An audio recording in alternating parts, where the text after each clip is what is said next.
లోపల ప్రొటెస్ట్ కి రాహుల్ గాంధీ గారు సపోర్ట్ చేస్తారు స్టూడెంట్ కి.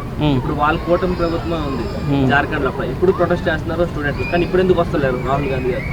అదే చెప్పు నేను అడుగు. ఇప్పుడు ఆయనకి మరి అక్కడ అన్ని విధాలుగా మరి అన్ని ధర్నాలు రాష్ట్ర ఆరోపణలు చేసి మోదీ గారు పరువు తీసేటట్టు చేశారు కదా. ఇప్పుడు అదే పని ఇప్పుడు ఇక్కడ మరి ఎందుకు చేయలేదు అని చెప్పేసి నేను అడుగుతున్నా ప్రజల తరపు నుంచి. రాహుల్ గాంధీ గారిని మరి ఈ విధంగా మీరు ఎలా చేశారు, మరి అక్కడ ధర్నాలు చేసినప్పుడు అక్కడ మీరు అలా ఉన్నప్పుడు మరి ఇక్కడ కూడా మీరు ఏదైతే జార్ఖండ్లో పేపర్ లీక్ అయింది కదా, మరి కూటమి గవర్నమెంట్కి అక్కడ ఉన్నదానికి మీరు సపోర్ట్ చేసి చేతులు దులిపేసుకుంటారా, లేకపోతే అక్కడ ఉన్న విద్యార్థులకి మీరు న్యాయం చేస్తారా? అక్కడలాగే రాష్ట్ర ఆరోపణలు ధర్నాలు చేస్తారా, లేకపోతే ఇప్పుడు మీరు అక్కడ చేసినట్టు ఇక్కడ బీజేపీ కార్యకర్తలు కానీ లేకపోతే ఏ కార్యకర్తలు వచ్చి మీకు ధర్నాలు చేయలేదు కదా.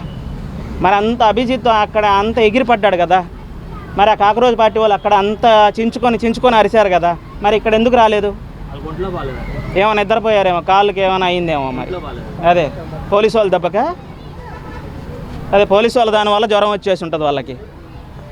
ఇదే చేతకాని పనులు. ఎందుకంటే ఒక రాష్ట్రంలో జరిగిందన్నారు, ప్రధానమంత్రి గారిని మీరు నిలదీశారు, ఇప్పుడు మీ హయాంలో జరిగింది, మరి మీరేం చెప్తారు? సమాధానం చెప్పండి ప్రజలకి. కరెక్ట్ కాదు కదా. ప్రధానమంత్రి గారిని ప్రెస్ మీట్ పెడితే అదొకటి అన్నారు, నైట్ ఒక వీడియో పోస్ట్ చేస్తే దాని మీద తిట్టారు. మరి ఇప్పుడు మిమ్మల్ని ఎలా తిట్టమంటారో చెప్పండి. మరి దాని విధానంగానే జనాలు అందరూ తిడతారు. అంటే అసెంబ్లీ మీదకి అటాక్ వచ్చిందని చెప్పేసి వాళ్ళకి ఏదైతే షీల్డ్స్ వేస్తారో షీల్డ్స్కి ప్లేట్లు పెట్టారు, అంటే స్టూడెంట్స్కి ఏమవ్వాలని చెప్పేసి ప్లేట్లు పెట్టారు. అసెంబ్లీ మీదకి వస్తారంటే మరి అసెంబ్లీని అంత గాలి కుదిలేయం కదండి. ఇప్పుడు మీరు ఏం అడగాలనుకున్నారు కాదు, మీరు ప్రజల కోసం అడగాలనుకున్నారు, నీట్ ఎగ్జామ్ గురించి అడగాలనుకున్నారు. ఆ నీట్ ఎగ్జామ్ గురించి అడగాలన్నప్పుడు నీట్ ఎగ్జామ్ గురించి మాట్లాడాలా. మీరు అసెంబ్లీని ముట్టడిస్తాము, మేము ప్రధానమంత్రి గారిని ముట్టడిస్తాము అంటే అది ఎంతవరకు కరెక్టు? ఇప్పుడు ఇక్కడ ముట్టడించండి. ఇప్పుడు ఆ రాష్ట్ర సీఎంని ఆయన్ని రాజీనామా చేయమని చెప్పండి. మరి ఏదైతే కూటమి గవర్నమెంట్ రాజీనామా ఇప్పుడు సపోర్ట్ చేశారో ఆయన్ని రాజీనామా చేయమని చెప్పండి. మరి అది లేదు ఇది లేదు. అంటే మొన్న పార్లమెంట్ మీదకి అటాక్ వచ్చినప్పుడు సపోర్ట్ చేసిన ఆయన అసెంబ్లీ మీదకి వస్తారు, ఆయన సపోర్ట్ చేస్తారు, అంటే వాళ్ళ ప్రభుత్వం ఉందా? ఇప్పుడు ఈయనకు ఒకటండి, ఈయన రాష్ట్రం దేశానికి ప్రధానమంత్రి కావాలా, ఎవరు? రాహుల్ గాంధీ గారు. దానికోసం ఆయన ఎంతైనా దిగజారిపోతాడు. ప్రజలకు మంచి జరుగుతుందా, ప్రజల తరపున నిలబడదామా, ఓకే నీ రాష్ట్రంలో ఇది జరిగింది ఇమ్మీడియట్గా నువ్వు రాజీనామా చేయి, అక్కడ మా పార్టీ మేము కేంద్రం తీసుకుంటాం అన్నట్టుగా ఆయన చెప్పలేదు. ఓకే నేను వాళ్ళ తరపున నిలబడుతున్నాను, వాళ్ళకి ఏం కావాలో అమ్మ ఏం జరిగింది ప్రధానమంత్రి గారు లాగా ఏదో జరిగిందమ్మా నేను జరగకుండా చూసుకుంటాను, ఇంకా మీకు ఏం కావాలో చెప్పండి నేను చేస్తానని చెప్పి కూడా ఒక భరోసా ఇవ్వట్లేరు ఆయన. ఇప్పుడు ఆ ఒక్క రాష్ట్రానికే నువ్వు ఇవ్వలేకపోతున్నావు, నువ్వు ఢిల్లీలో ఏమి ఇస్తావండి? మీరు ఇప్పుడు మీరు అడిగిన అమ్మటనే, మీరు చేసిన అమ్మటనే రిజల్ట్ మీకు తిరిగి వచ్చేసింది. ఇప్పుడు ప్రధానమంత్రి గారి మీద నిందేశారు, ఎమ్మటనే మీ మీద ఇప్పుడు నిందపడింది కదా, ఇప్పుడు దానికి సంజాయిషి చెప్పండి. కర్మ ఎవరిని వదిలిపెట్టదు, కర్మ అనేది ఎవరిని వదిలిపెట్టదు, ఎందుకంటే అందరూ భరించాల్సిందే, దానికి ఎవడైనా సమానమే. ప్రధానమంత్రి గారు ఏమీ చేయకుండానే ఆయన ఏదో ఎవరు చేసాడో దానికి ఆయన్ని నిందించారు. ఆయన కూడా మాటలు అనరాని మాటలు, 14 ఏళ్ళు 15 ఏళ్ళ పిల్లల చేతిలో గలీజ్ మాటలు తిట్టిస్తున్నారే. ఇప్పుడు అదే పని ప్రధానమంత్రి గారు చేయాలనుకుంటే ఆయన అభిమానులకు ఎంతసేపు చెప్పండి, అది కరెక్ట్ కాదు కదా. సంస్కారం ఉన్న వాళ్ళకి అది కరెక్ట్ కాదు.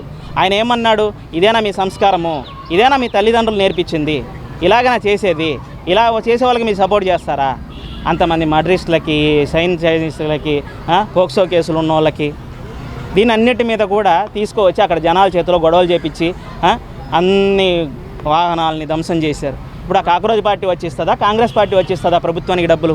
రాహుల్ గాంధీ అంటున్నారు నాకు ఒక్కసారి ప్రైమ్ మినిస్టర్ చేయండి, ఆలుగడ్డ నుంచి మీకు బంగారం తీసిస్తా అని చెప్తారు. బొంగు చేసిస్తాడు ఆయన, బొంగుల ప్రధానమంత్రి. మళ్ళీ ఆయన ప్రధానమంత్రి అయితే మేము చింపుకోవాలి ఇంకా డ్రెస్సులు. అదే మాకు అవసరం లేదులే ప్రధానమంత్రి, మాకు మోదీ నుంచి బంగారం తీసిస్తారండి, ఆయనే చేసుకోమనిలే, ఆ ఆలుగడ్డని బంగారు గడ్డలుగా మార్చుకోమా, మాకు అవసరం లేదులే. అదే విషయాన్ని ఇక్కడ తెలంగాణలో కూడా చెప్పారు, ఇంటింటికి బంగారం ఇస్తామని చెప్పి ఇచ్చారా అన్న? లేదు కదన్న, ఇప్పుడు అది మాటలకే పరిమితం బాగుండదు. ఇప్పుడు ఆ గవర్నమెంటు ఈ గవర్నమెంట్ అంతా ఒకటే కాబట్టి వాళ్ళు ఇది వాళ్ళకే ఉంటుంది. వాళ్ళ నాయకుడు ఏం చెప్తారో వీళ్ళు అదే మాట్లాడతారు. నెరవేర్చలేదు అక్కడ నెరవేరుస్తారంటే జనాలు నమ్మరన్నా.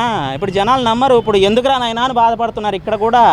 ఇక్కడ కూడా ఎందుకురా నాయనా అని బాధపడుతున్నారు. ఇప్పుడు రేవంత్ రెడ్డి గారు ఎంతో కష్టపడి ఎన్నో పోరాటాలు చేసి ఎన్నో విమర్శలు చేసి ఎన్నో రకాలుగా అందరినీ అనగతొక్కుంటా పాపం ఆయన సొంత కష్టంతో ఆయన వచ్చాడు, సీఎం అయ్యాడు. ఆయనకు ఇప్పుడు బయట నుంచి ఇలా మాట్లాడమని చెప్తున్నప్పుడు ఆయన ఏం చేయగలుగుతాడు పాపం? ఆయన గొంతు నొక్కి పట్టుకొని నువ్వు ఇదే మాట్లాడాలనేటప్పుడు ఏం మాట్లాడతారు చెప్పండి? మాట్లాడలేదు కదా. ఇప్పుడు మోదీ ఉన్నాడు, ప్రధానమంత్రి గారు ఉన్నారు. ప్రధానమంత్రి గారి గురించి ఎవరన్నా తప్పుగా మాట్లాడినా, ఎవరన్నా రాంగ్ మాట్లాడినా మేము ఒప్పుకుంటామా? ఒప్పుకోం కదా. ఇప్పుడు నువ్వు జంతర్ మంతర్లో నువ్వు ధర్నా చేసావు, పేపర్ లీక్ అయింది అన్నావు. ఇప్పుడు జార్ఖండ్లో పేపర్ లీక్ అయింది, కాంగ్రెస్ పార్టీ ఉంది అక్కడ. మరి దానికి ఏం సమాధానం చెప్తారు అక్కడ ఉన్న యువతకి, అక్కడ ఉన్న విద్యార్థులకి? మరి అక్కడ ఉన్న లేడీస్కి, అక్కడ ఉన్న జెంట్స్కి, అక్కడ ఉన్న స్టడీ పర్సన్స్కి ఏం చెప్తారు?